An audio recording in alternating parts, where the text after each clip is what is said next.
But first, we begin with breaking news as power returns after hundreds of Holyoke residents were without power in a widespread outage. Welcome to Western Mass News at 4. I'm Abby Carnevale. Western Mass News reporter Addie Patterson joins us live from Holyoke with what we know so far about that outage. Addie?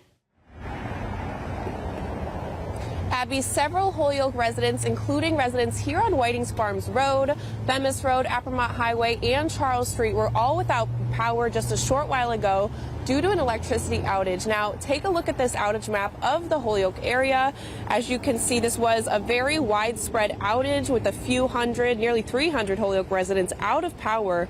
Holyoke Gas Electric posting an outage notice to social media earlier today saying, quote, "Crews are responding to a widespread power outage. We will provide updates as additional information becomes available. Thank you for your patience and cooperation." Now, Holyoke Mayor Joshua Garcia did post an update to social media saying that all residents should have their power back.